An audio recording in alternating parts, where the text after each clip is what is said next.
आज इसलिए मैंने कहा कि 8 साल के निमित्त देश का ये महत्वपूर्ण कार्यक्रम आज शिमला की धरती से हो रहा है, जो कभी मेरी कर्मभूमि रही, मेरे लिए जो देवभूमि है, मेरे लिए जो पुण्य भूमि है, वहां पर मुझे आज देशवासियों को इस देवभूमि से बात करने का मौका मिले, ये अपने आप में मेरे लिए खुशी अनेक गुना बढ़ा देने वाला काम। साथियों, 130 करोड़ भारतीयों के सेवक के तौर पर काम करने का मुझे आप सबने जो अवसर दिया, मुझे जो सौभाग्य मिला, सभी भारतीयों का जो विश्वास मुझे मिला है, अगर आज मैं कुछ कर पाता हूं, दिन रात दौड़ पाता हूं, तो ये मत सोचिए कि मोदी करता है, ये मत सोचिए कि मोदी दौड़ता है। ये सब तो 130 करोड़ देशवासियों की कृपा से हो रहा है, आशीर्वाद से हो रहा है, उनकी बदौलत हो रहा है, उनकी ताकत से हो रहा है। परिवार के एक सदस्य के तौर पर मैंने कभी भी अपने आप को उस पद पर देखा नहीं, कल्पना भी नहीं की है और आज भी नहीं कर रहा हूं कि मैं कोई प्रधानमंत्री हूं। जब फाइल पर साइन करता हूं, एक जिम्मेवारी होती है, तब तो प्रधानमंत्री की दायित्व के रूप में मुझे काम करना होता है, लेकिन उसके बाद फाइल जैसी चली जाती है, मैं प्रधानमंत्री नहीं रहता हूं, मैं सिर्फ और सिर्फ 130 करोड़ देशवासियों के परिवार का सदस्य बन जाता हूं। आप ही के परिवार के सदस्य के रूप में, एक प्रधान सेवक के रूप में जहां भी रहता हूं, काम करता रहता हूं और आगे भी एक परिवार के सदस्य के नाते परिवार की आशा आकांक्षाओं से जुड़ना। 130 करोड़ देशवासियों का परिवार, यही सब कुछ है मेरी जिंदगी। आप ही है सब कुछ मेरी जिंदगी में, और ये जिंदगी भी आप ही के लिए है। और जब हमारी सरकार अपने 8 वर्ष पूरे कर रही है, तो आज मैं फिर से मैं इस देवभूमि से मेरा संकल्प भी दोहराऊंगा, क्योंकि संकल्प को बार बार स्मरण करते रहना चाहिए। संकल्प की कभी विस्मृति नहीं होनी चाहिए। और मेरा संकल्प था, आज है, आगे भी रहेगा। जिस संकल्प के लिए जीऊंगा, जिस संकल्प के लिए जूझता रहूंगा, जिस संकल्प के लिए आप सबके साथ चलता रहूंगा। और इसलिए मेरा ये संकल्प है, भारतवासी के सम्मान के लिए, हर भारतवासी की सुरक्षा, उस हर भारतवासी की समृद्धि कैसे बढ़े, भारतवासी की सुख शांति की जिंदगी कैसे मिले, उसी एक भाव से गरीब से गरीब, दलित हो, पीड़ित हो, शोषित हो, वंचित हो, दूर सुदूर जंगलों में रहने वाले लोग हो, पहाड़ी की चोटियों पर रहने वाले, छूट पर रहने वाले का जो परिवार हो, हर किसी का कल्याण करने के लिए जितना ज्यादा काम कर सकता हूं, उसको करता रहूं। इसी भाव को लेकर के मैं आज फिर से एक बार इस देवभूमि से अपने आप को संकल्पित करता। साथियों, हम सभी मिलकर भारत को उस ऊंचाई तक पहुंचाएंगे जहां पहुंचने का सपना आजादी के लिए मर मिट जाने वाले लोगों ने देखा। आजादी के इस अमृत महोत्सव में भारत के बहुत उज्जवल भविष्य के विश्वास के साथ भारत की युवा शक्ति, भारत की नारी शक्ति, उस पर पूरा भरोसा रखते हुए मैं आज आपके बीच आया। साथियों, जीवन में जब हम बड़े लक्ष्यों की तरफ आगे बढ़ते हैं तो कई बार ये देखना भी जरूरी होता है कि हम चले कहां से थे, शुरुआत कहां से की, और जब उसको याद करते हैं तभी तो हिसाब किताब का पता चलता है कि कहां से निकले और कहां पहुंचे, हमारी गति कैसी रही, हमारी प्रगति कैसी रही, हमारी उपलब्धियां कैसी रही। हम अगर 2014 से पहले के दिनों को याद करें, उन दिनों को भूलना मत साथियों, तब जाकर के ही आज के दिवसों का मूल्य समझ आएगा। आज की परिस्थितियों को देखें, पता चलेगा साथियों, देश ने बहुत लंबा सफर तय किया। 2014 से पहले अखबार की सुर्खियों भरी रहती थी, हेडलाइन बनी रहती थी, टीवी के पर चर्चा होती रहती थी। बात क्या होती थी? बात होती थी लूट और खसोट की बात होती थी, बात होती थी भ्रष्टाचार की, बात होती थी घोटालों की, बात होती थी भाई भतीजेवाद की, बात होती थी अफसरशाही की, बात होती थी अटकी लटकी टक्की योजनाओं की। लेकिन वक्त बदल चुका। आज चर्चा होती है सरकारी योजनाओं से मिलने वाले लाभ। सिरसा से कोई समा देवी, शिरमौर से हमारी कोई समा देवी कह देती है कि मुझे ये लाभ मिल रहा है, आपके घर तक पहुंचने का प्रयास होता है। गरीबों के हक का पैसा सीधा उनके खाते में पहुंचने की बात होती है। आज चर्चा होती है दुनिया में भारत के स्टार्टअप की, आज चर्चा होती है, वर्ल्ड बैंक भी चर्चा करता है भारत के ईज ऑफ डूइंग बिजनेस की। आज हिन्दुस्तान के निर्दोष नागरिक चर्चा करती है अपराधियों पर नकेल कसने की हमारी ताकत की। भ्रष्टाचार के खिलाफ जीरो टॉलरेंस के साथ आगे बढ़े।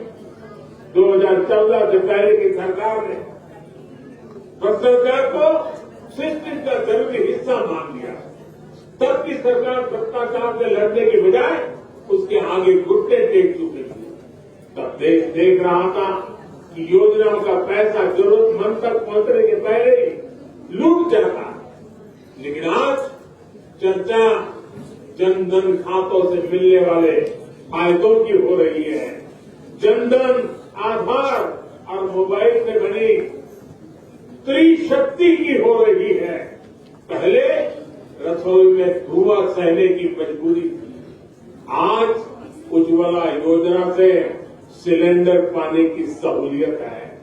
पहले खुले में शौच की बेबसी थी, आज घर में शौचालय बनवाकर सम्मान से जीने की आजादी है। पहले इलाज के लिए पैसे जुटाने की बेबसी थी, आज हर गरीब को आयुष्मान भारत का सहारा है। पहले ट्रिपल तलाक का डर था, अब अपने अधिकारों की लड़ाई लड़ने का हौसला है। साथियों, 2014 से पहले देश की सुरक्षा को लेकर चिंता थी, आज सर्जिकल स्ट्राइक, एयर स्ट्राइक का गर्व है। हमारी सीमा पहले से ज्यादा सुरक्षित है। पहले देश का नॉर्थ ईस्ट अपने असंतुलित विकास से, भेदभाव से आहत था, दुखी था।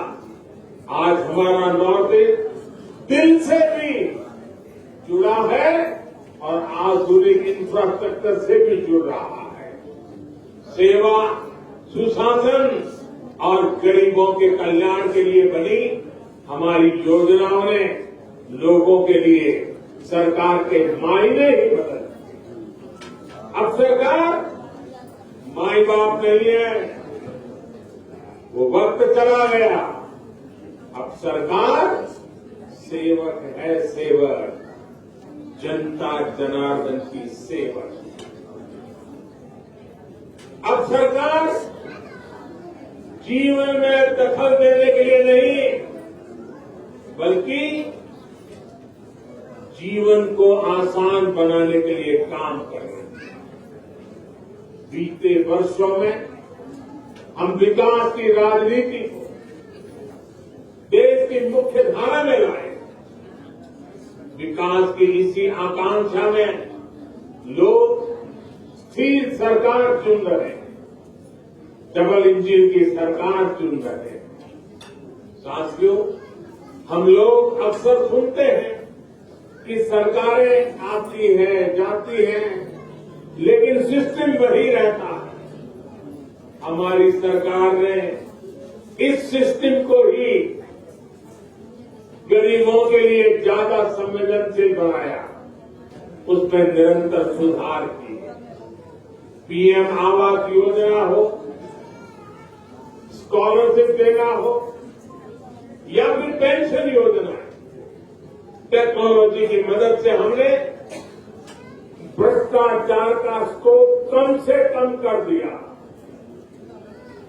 जिन समस्याओं को पहले परमानेंट मान लिया गया था, हम उसके परमानेंट सॉल्यूशन देने का प्रयास कर रहे हैं। जब सेवा, सुशासन और गरीब कल्याण का लक्ष्य हो तो कैसे काम होता है, इसका एक उदाहरण है डायरेक्ट बेनिफिट ट्रांसफर स्कीम।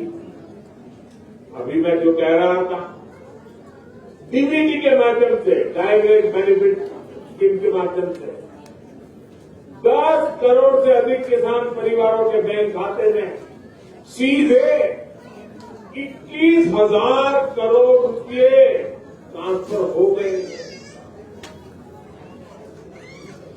ये हमारे छोटे किसानों की सेवा के लिए है, उनके सम्मान की नीति है। बीते 8 साल में ऐसे ही डीबीटी के जरिए हमने 22 लाख करोड़ रुपए से ज्यादा सीधे देशवासियों के अकाउंट में ट्रांसफर किए। और ऐसा नहीं हुआ कि 100 पैसा भेजा तो पहले 85 पैसा लापता हो जाता था। जितने पैसे भेजे वो पूरे के पूरे सही पते पर, सही लाभार्थी के बैंक खातों में भेजे गए। साथियों, आज इस योजना की वजह से 2.25 लाख करोड़ रुपए की लीकेज रुकी।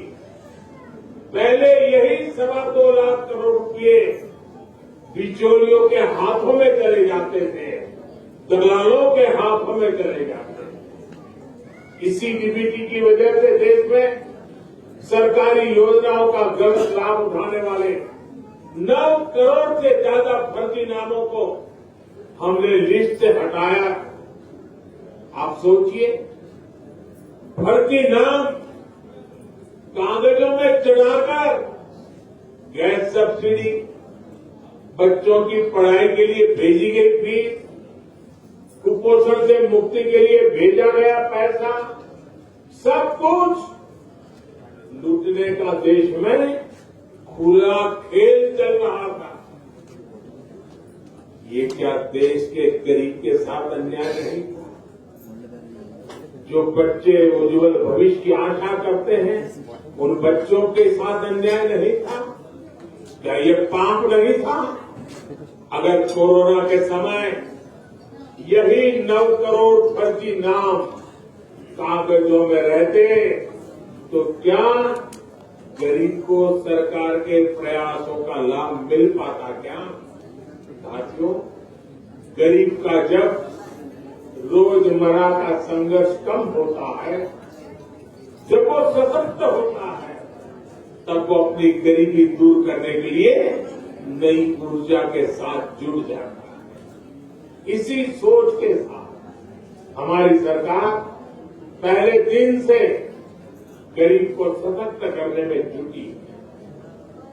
हमने उसके जीवन की एक एक चिंता को कम करने का प्रयास किया। आज देश के 3 करोड़ गरीबों के पास उनके पक्के और नए घर भी जहां आज वो रहने लगे।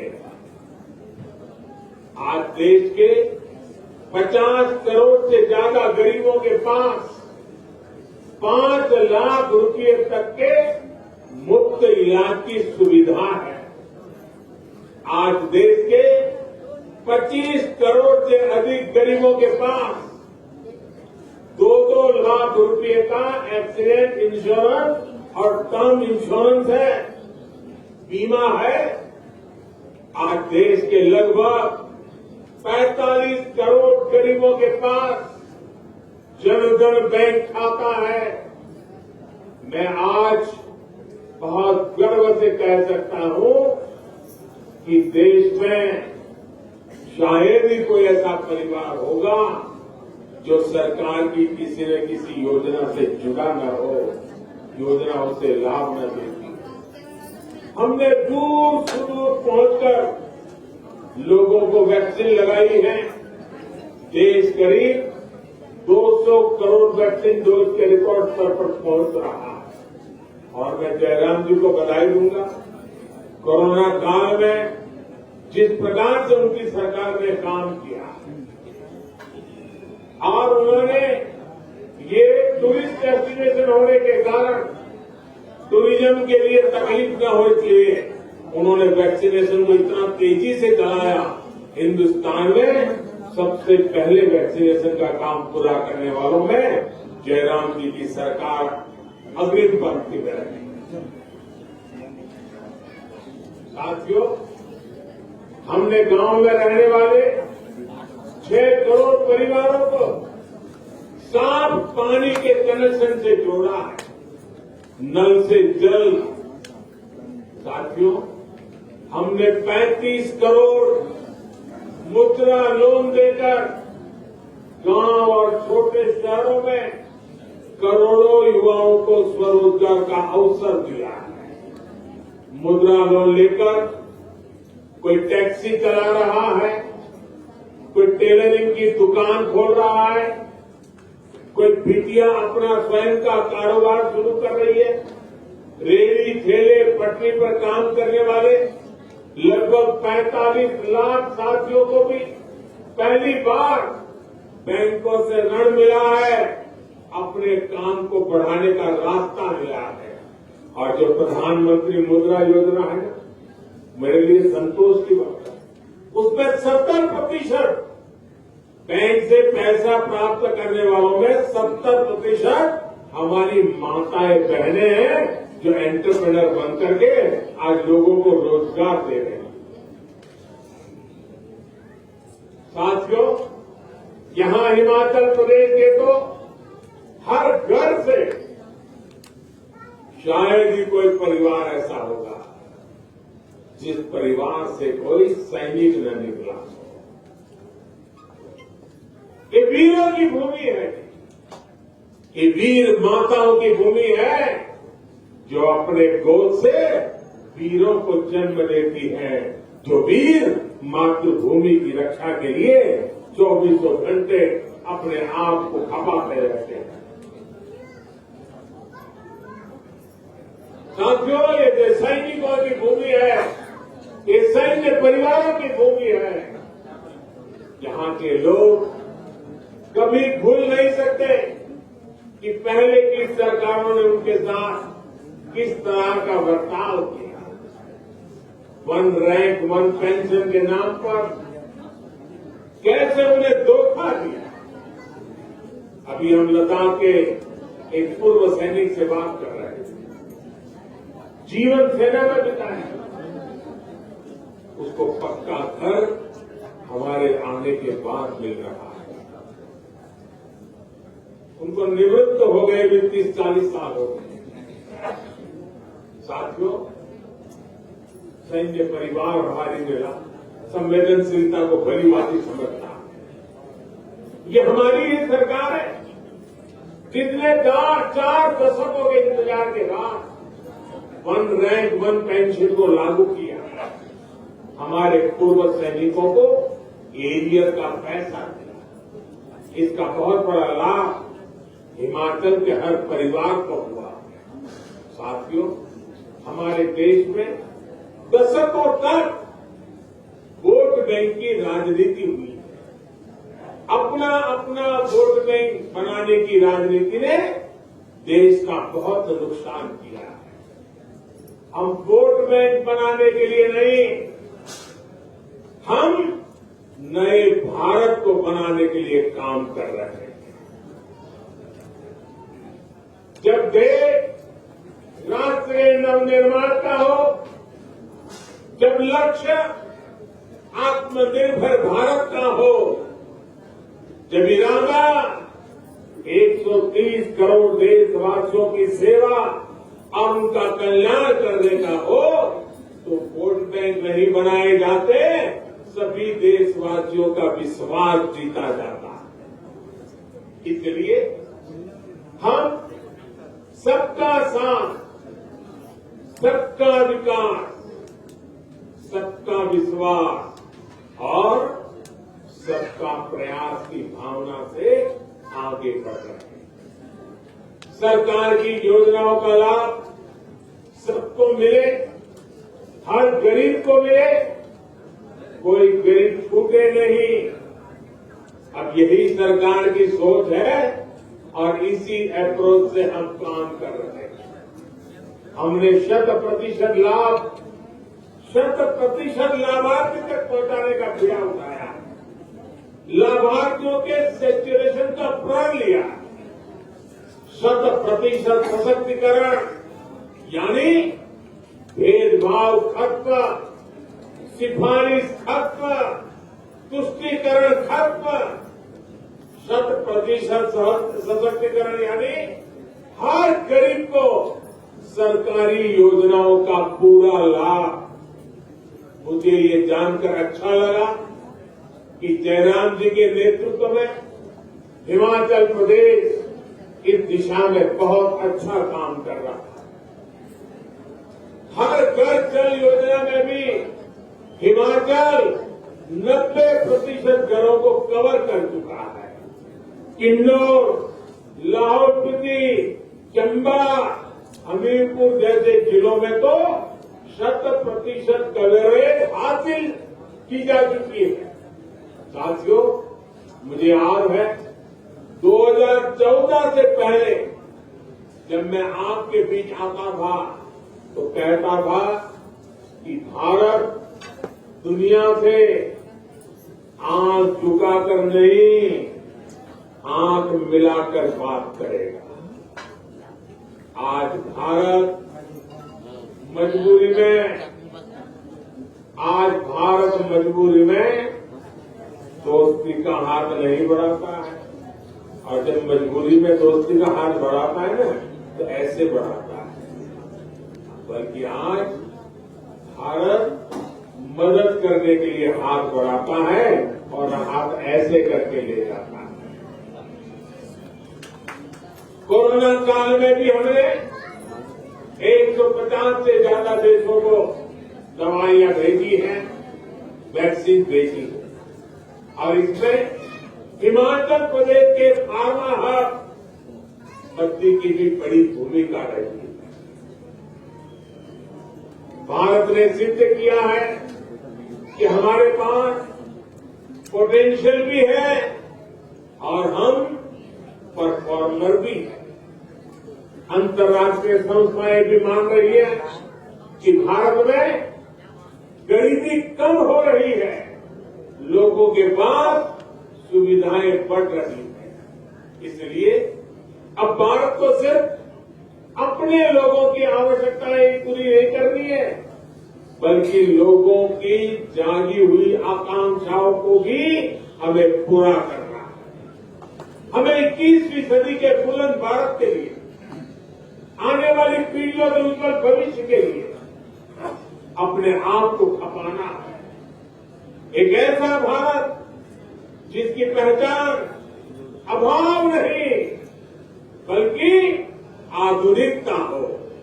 एक ऐसा भारत जिसमें लोकल मैन्युफैक्चरर लोकल डिमांड को भी पूरा करे और दुनिया के बाजारों में भी अपना सामान बेचे। एक ऐसा भारत जो आत्मनिर्भर हो, जो अपने लोकल के लिए वोकल हो, जिसे अपने स्थानीय उत्पादों पर गर्व हो। हमारे हिमाचल का तो हस्तशिल्प, यहां की वास्तुकला वैसे ही इतनी मशहूर है। चंबा का मेटल वर्क, सोलन की पाइन आर्ट, कांगड़ा की मिनिएचर पेंटिंग के लोग, और इसे देखने तो टूरिस्ट लोग दीवाने हो जाते हैं। ऐसे उत्पाद देश के कोने कोने में पहुंचे, अंतर्राष्ट्रीय बाजारों की रौनक बढ़ाए, इसके लिए हम काम कर रहे हैं। वैसे भाइयों बहनों, हिमाचल के स्थानीय उत्पादों की चमक तो अब काशी में बाबा विश्वनाथ के मंदिर तक पहुंच गई है। कुल्लू में बनी हमारी माताओं बहनें बनाती है। कुल्लू में बनी पोलें सर्दी के मौसम में काशी विश्वनाथ मंदिर के पुजारियों और सुरक्षा कर्मियों की मददगार बन रही है। बनारस का सांसद होने के नाते मैं इस उपहार के लिए हिमाचल प्रदेश के लोगों का विशेष आभार व्यक्त करता हूं।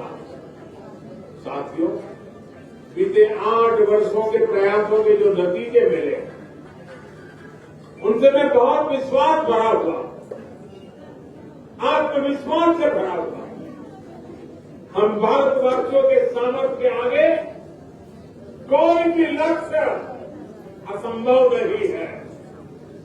आज भारत दुनिया की सबसे तेजी से बढ़ती अर्थव्यवस्था में एक है। आज भारत में रिकॉर्ड विदेशी निवेश हो रहा है। आज भारत रिकॉर्ड एक्सपोर्ट कर रहा है। 8 साल पहले स्टार्टअप्स के मामले में हम कहीं नहीं थे। आज हम दुनिया के तीसरे बड़े स्टार्टअप इकोसिस्टम हैं। तीसरे बड़े, करीब करीब हर हफ्ते हजारों करोड़ रुपयों की कंपनी हमारे युवा तैयार कर रहे हैं।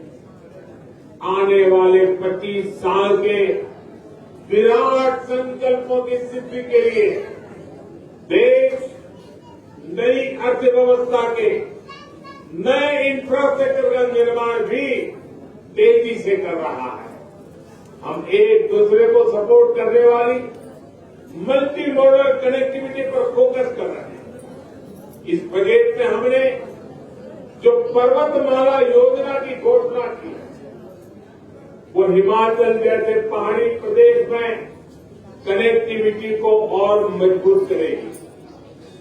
इतना ही नहीं, हमने वाइब्रेंट बॉर्डर विलेज, इसकी जो योजना बजट में रखी है, उसके कारण सीमा पर बसे हुए जो गांव है, ये गांव वाइब्रेंट बने, टूरिस्ट डेस्टिनेशन बने, एक्टिविटी के सेंटर बने। सीमा पर फटे हुए गांव, उनके विकास के लिए भारत सरकार ने एक विशेष योजना बनाई है। ये वाइब्रेंट बॉर्डर विलेज की योजना का लाभ मेरे हिमाचल के सीमावर्ती गांवों को स्वाभाविक रूप से मिलने वाला है।